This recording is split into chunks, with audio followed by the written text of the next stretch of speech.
Now, more than a third of South African children under the age of 17 suffer emotional abuse and neglect. Now, this could result in invisible scars that could put them at greater risk of mental illness and limit their chances of fulfilling a functional adult life. Now, let's discuss this further. We're joined now by Dr Eugene Allers, who is a member of the South African Society of Psychiatrists. Now, thank you so much, Eugene, for joining us. Physical and sexual abuse, we always see this in the courts and in the headlines. But physical or psychological abuse, rather, it doesn't get the attention it needs. Why is it so important for us to shine a bigger spotlight on this issue? Because emotional and psychological abuse is in actual fact more detrimental to a child than physical or sexual abuse. If we look at odds ratios, and there's been good research done to see what are the odds of somebody developing a mental illness or a psychological problem later in life, it seems to us that the statistics show that it's about 4 times more likely to develop an emotional or psychiatric problem later in life if you've been emotionally abused, 4 times more so than physical or sexual abuse. So it's even worse than sexual abuse, and it doesn't get that sort of attention, strangely enough.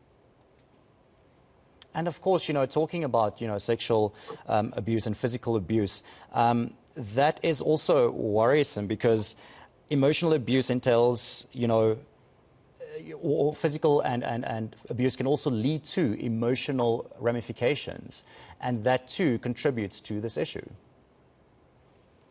Yes, and in South African statistics, it's shown that about 27% of children are victims of multiple abuses. That means emotional, physical, sexual. That's a quarter of South African children. So that is massive. A third are emotionally abused. 70% report some sort of abuse before the age of 18 or 17. So it's a high statistic. So that is a major problem. The other problem is, of course, when kids are abused, or people that have been abused, often develop problems themselves and become abusers. So with our whole approach in terms of ending violence against women and children, it's important that we also start asking, how are we going to stop this? At the end of the scale, clearly one has to put people in jail that abuse. And but one should also ask, how can we start preventing this problem? And it probably starts at home with kids that have been abused anyway, because most of them then become abusers. So that's something that really seriously needs attention in future, because if we want to stop this wave of violence in South Africa, it's really, really important that we start looking at the whole picture, not just the end of it, which is also worrisome, but also at the start. Where do all these things start? Now, what are some of the telltale signs when we want to see, or know when a child is being emotionally abused? What are some of those signs to look out for? Emotional abuse is obviously very difficult because there's no single event or events that one can define. It's much more a chronic problem. But if a child changes behavior, poor performance at school, they start isolating themselves either on the one end or on the other end, they could be becoming aggressive, violent, agitated, but often they're also anxious. And one of the major symptoms of children that have been abused is anxiety. So if you find a child's been too anxious or very anxious or suddenly become anxious, it is obviously related to that. It could be related to abuse, and it is something that needs to be investigated. Would you say there is a lack of knowledge, when it comes to emotional abuse in children especially, and what can be done to educate people about this, especially taking a look at, a lot of our communities where this sort of abuse does take place?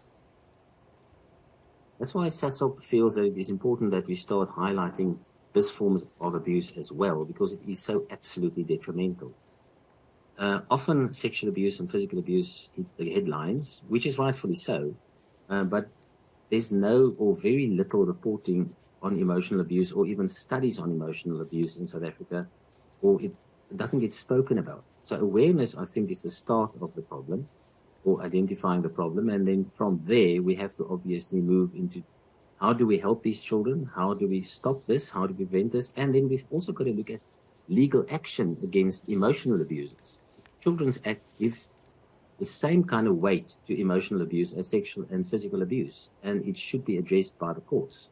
So that is also something that has to happen so that it can be highlighted and even be addressed legally. And when we take a look at, some of these cases, who are the major culprits when it comes to this kind of abuse?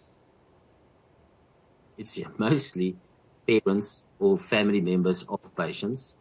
And so it's people that are close to the individual. That is by far the most common abuse. It happens in the families and in the homes. Now, in South Africa, where we have domestic violence, abuse against women and children in the home, children are also exposed to abuse and watching abuse, and that is a form of emotional abuse per se. So it is usually at home where these things happen. Now, of course, these children will become part of the greater South African society. Like we said, it will have some negative impact on their adult lives. But taking a look at the bigger South African society as well, of course, that will have some ramifications for South Africa as a whole if this issue isn't addressed.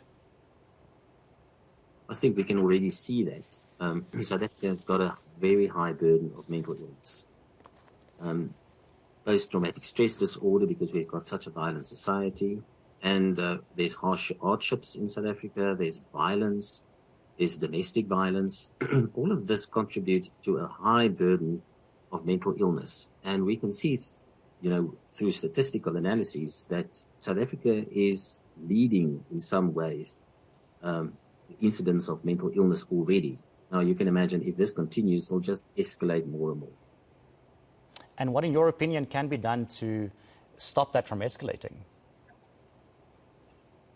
Well, I think awareness is the first thing that should happen so that people can become aware of what is physical abuse and what are the effects of physical abuse. We do not speak about, what happens to children when they are emotionally abused. So it's important that we start addressing the whole issue of emotional abuse, start defining it as such, and define what emotional abuse is, and then also start acting against the perpetrators of such abuse. Thank you so much. That was Eugene Allers, who is a member of the South African Society of Psychiatrists.